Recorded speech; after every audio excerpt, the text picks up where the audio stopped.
안녕하세요. 건법부자 유상목 법무사입니다. 안녕하세요. 건법부자의 조건입니다. 안녕하셨어요. 반갑습니다.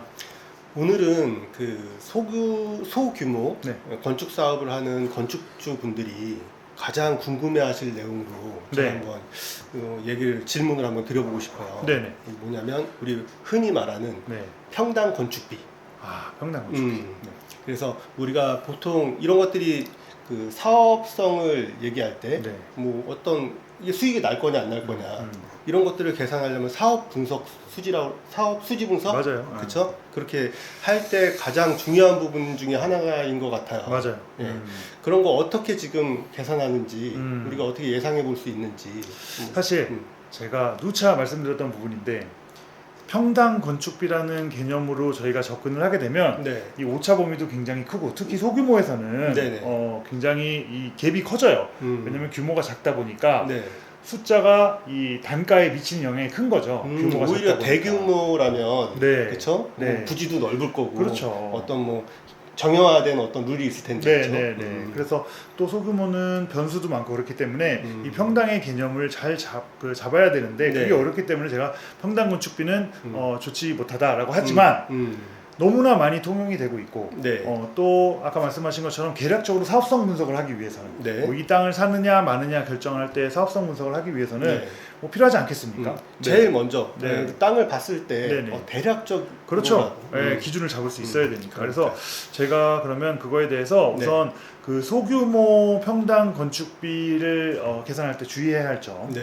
그 다음에 평당 건축이라는 그 개념으로 접근을 했을 때 반드시 조건으로 옵션으로 걸어야 하는 그런 조건들에 대해서 한번 정리를 한번 해볼게요. 건축비를 산정하기 위해서 이러이러한 조건들과 평당 건축비 이러이러한 항목들이 있을 거다. 그거는 정리를 꼭 해라. 그래서 첫 번째로 소규모가 그 소규모에서 평당 건축비가 이제 영향을 많이 미치는 그 이유, 그리고 소규모 사업에서 평당 건축비가 또 커질 수밖에 없는 포인트들에 대해서 먼저 좀 정리를 해드리면 첫 번째가 그 재료비에서 자재 자체가 소량으로 들어와요. 그렇죠. 아무래도 그러니까, 규모가 큰 거보다는 조금씩. 그렇다고 안 들어갈 건 아닌데. 꼭 필요하니까. 그러다 보니까 소량의 재료를 확보하는데 그 아무래도 구입 단가가 상대적으로 높고 그 다음에 현장이 좁다 보니까 그 소규모 자재를 자꾸 여러 번 가져와야 돼요. 쌓아놓을 데가 없어. 그렇겠네. 그렇죠. 그러니까 거기에 대한 운반비, 또 현장에 운반해서 운반을 한 거를 또 적치하는 그런 공간에 대한 확보, 이런 것들에 대한 비용이 들고 그 다음에 재료에 관련해선 그 손실률이 많아요. 무슨 말이냐면 넓은 면이면 이 넓은 면을 건축을 하고 끝에 부분은 정해져 있잖아요. 그렇죠. 근데 이게 상대적으로 좁은 면이 되면 건축되는 면에 비해서 이 마감선이 잘리는 부분은 똑같은 거야. 그렇죠. 무슨 뜻인지 이해하시죠? 그러니까 로스가 많아요. 그래서 자재에 대한 로스도 상대적으로 굉장히 많다. 이 소규모 사업에서는 그런 게 좀 포인트고 노무비 관련해서도 쉽게 얘기해서 우리 현장 소장님들 월급은 똑같습니다. 큰 사업을 하나 작은 사업을 하나 급여 나가는 건 똑같아요. 그렇겠네요. 근데 어찌됐든 대규모라면 그래도 한 명 필요한 건데 소규모인데도 불구하고 또 한 명 필요하고. 네, 맞습니다. 그렇다 보니까 전체 공사비, 소규모 공사비에 이제 미치는 영향이 좀 크다. 그런 부분들이 있고 그다음에 업무 효율도 대규모 공사면은 일을 계속 이어서 치고 나갈 수가 있는데 그렇죠. 하긴 해야 되는데 양이 적은 거야. 그러니까 조금씩 하다 보니까 그러면 기술자 한 명이 와서 하루를 꽉 채우면 못 일하는 경우도 한 4시간만 일하고 가시는데 그래도 하루 일당은 나가야 되는 그런 경우도 있고 뭐 반나절 일당이라도 뭐 하고 애매하게 또 끝나는 경우에는 하루 일당이고 뭐 이런 식으로 하게 되면 그리고 또 반나절 일당이 하루 일당보다 단가가 높아요. 그래요? 네, 그렇습니다. 예를 들어서 하루 종일 예를 들어서 30만 원이면 반나절이면 15만 원이 아니고 20만 원인 개념이고요. 그런 개념에서 그렇습니다. 그리고 아무래도 작업 공간이 이제 비효율적이다 보니까 좁은 공간에서 일을 하다 보니까 그런 로스가 좀 많아서 공사비 자체가 좀 단가가 높아진다. 그리고 경비들도 굉장히 많이 들고 그런 점들이 우리 소규모 사업 진행하면서는 얘기 듣다 보니까 그러니까 소규모 사업에 비용이 들어가는 게 평당 건축비가 더 높아지는 이유가 확실하네요. 그렇죠. 여러 가지 사유가 다 있네. 그렇죠. 그래서 그런 그 공사비 때문에 일단 높아지고 자 그러면 좋다. 네. 그럼에도 불구하고 우리가 평당 건축비를 아까 이제 이야기를 했잖아요. 네. 평당 건축비가 계산을 우리는 써야 되는데 네. 그거를 하기 위해서는 제가 아까 말씀드린 어떤 조건, 어떤 조건이 네. 수반되어야 하냐. 자, 이 얘기는 제가 왜 말씀드리냐면 네. 누구는 평당 500만 원이 안 된다. 누구는 700만 원이 안 된다. 누구는 600만 원이 안 된다. 맞아요. 그런 얘기 네, 되게 너무 많이 많아요. 들려요. 뭐 저기는 비싼 거네, 저기는 네. 싼 거네. 근데 제가 이제 강조드리고 싶은 게 그런 평당 얼마를 이야기할 때 네. 과연 조건이 뭐냐. 평당의 그 조건이 뭐길래 누구는 600이고 누구는 700이고. 그렇지. 네. 근데 우리 일반적으로 얘기할 땐 저 사람은 뒤집어 썼다. 아, 네. 그리고 저 사람은 되게 싸게 잘 맡겼다. 네. 뭐 이렇게 정도만 생각을 하는데 결국은 다 말고, 잘해준대요. 그렇죠. 네, 다 잘해주는 건데 그 기준을 명확히 하지 않으면 나중에 그런 평당의 의미 자체가 없어져요. 그렇죠. 특히 소규모에서는 앞서 말씀드린 그런 다양한 예민성이 있기 때문에 이 소규모에서는 그런 걸 잘 따져야 되는데 첫 번째로 좀 말씀을 드리고 싶은 네. 게 일단 면적의 기준을 좀 명확히 해라. 면적. 이 말씀을 좀 드리고 싶어요. 면적이라고 하면 평당의 평. 건축 허가 면적을 기준으로 계산 곱하기 하면 되는 거 아니에요? 이게 문제가 되는 거예요. 아, 네네. 지난 시간에도 네. 제가 말씀을 네. 드렸지만 네. 건축 허가 면적과 네. 실제 건축되는 면적.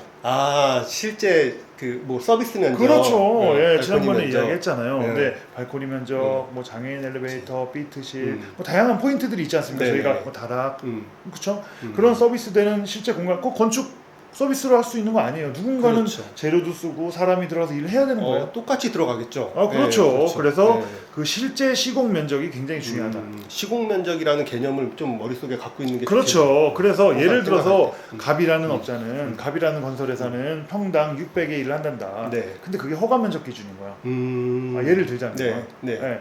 그리고 누구는 평당 뭐 500에 한단다. 네. 근데 그거는 500이 싼 줄 알았더니 그건 뭐 실제 시공하는 면적이야. 실제 시공하는 면적은 서비스 면적이 뭐 한 30% 이상 커. 네. 그러면 500만 원에 30%면 결국 650이라는 뜻이거든요. 그렇죠. 이해되시나요? 이해했어요. 네네네. 그래서 어떤 기준을 가지고 얘기하냐에 따라서 면적의 네. 기준이 어떠냐, 실제 시공되는 면적을 기준으로 한 거냐, 갑이 얘기하는 것과 을이 얘기하는 기준이 뭐냐를 정확하게 해야 된다. 네, 그렇죠. 그런 것들이 포인트고. 아예 견적을 받을 때도 정확한 면적을 가지고 시공 그렇죠. 면적을 가지고 견적을 그렇죠, 받아요. 그렇죠. 네, 맞습니다. 그리고 각종 우리 네. 건축하는데 용역비들이 있어요. 네. 설계비부터 시작해서 감립이라든지 그다음에 요즘엔 지질조사, 굴토심의 다양한 그 안전 그 관리 엄청 많은 용역 비용들이 있어요. 예전보다 훨씬 더 많이 까다로워졌다고. 네, 맞아요. 그 들었어요. 용역비도 네. 언제 한번 정리해 드려야 되는데 네. 아무튼 그 다양한 그 용역 비용들이 있는데 자, 문제는 자, 건축주라고 생각을 해 보자고요. 그러면은 네.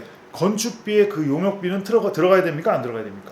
저 입장에서는 다 포함되는 비용이라고 생각하면 그렇죠. 편하죠. 그런데 네. 공사를 하는 시공자 입장에서는 아니 그건 건축이 아니고 우리 시공사에서 하는 게 아니고 전문 면허 있는 업체에서 해야 되는 그렇겠죠. 거예요. 네, 그러니까 그렇겠죠. 이건 건축비가 아닌 거야. 그러면 거기에 들어가야 되는 그 옵션들에 대한 비용을 네.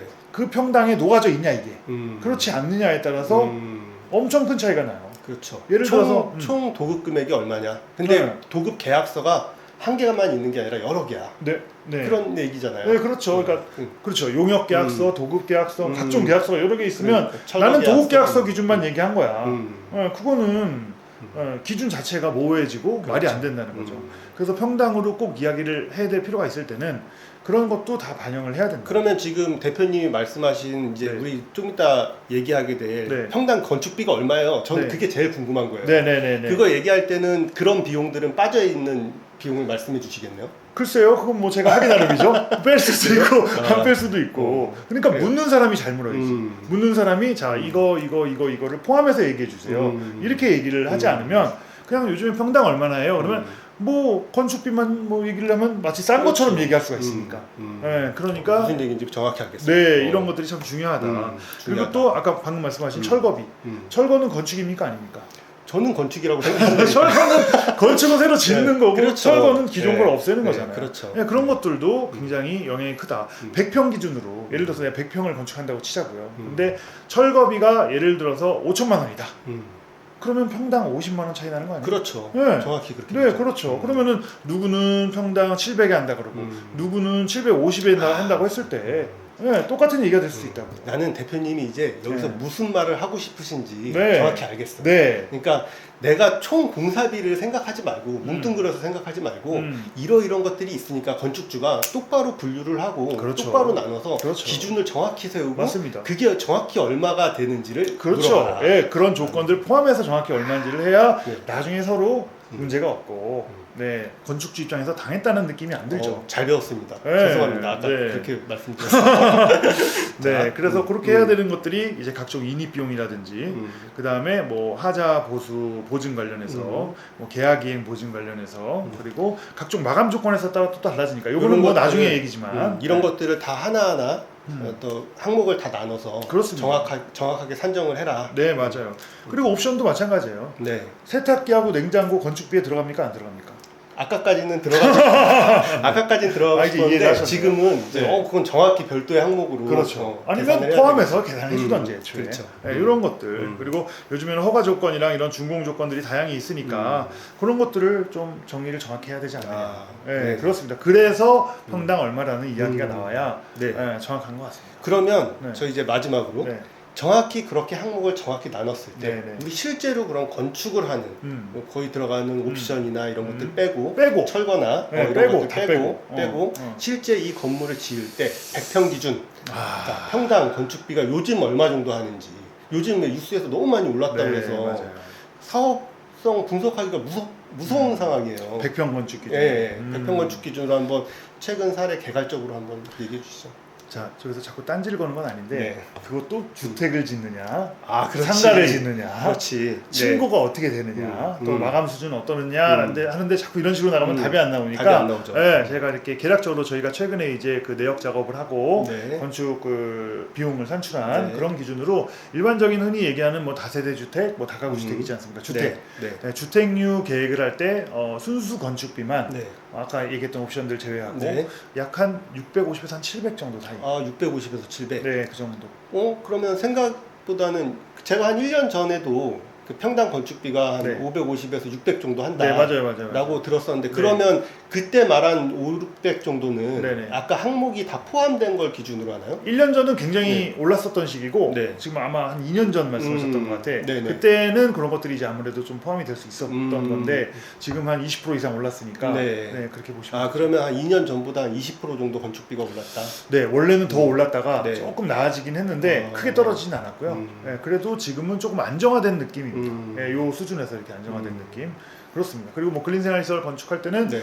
근데 그린생활시설은 또 층고에 따라 또 차이가 많긴 네. 하지만 뭐 주택보다는 그 같은 층고라면 네. 그리고 같은 비슷한 규모라면 더 적을 것 그거보다는 같은데? 조금 더 저렴합니다. 네, 그렇습니다. 그래서 조금 더 저렴하다는 건 어느 정도? 한 600선? 600선. 네, 그 정도 생각하시면. 근데 그것도 내부 마감을 하느냐 안 하느냐에 따라 좀 차이는 있으니까 좀 그 정도 기준으로. 자, 오늘 그럼 얘기 한번 정리해 보자면 네.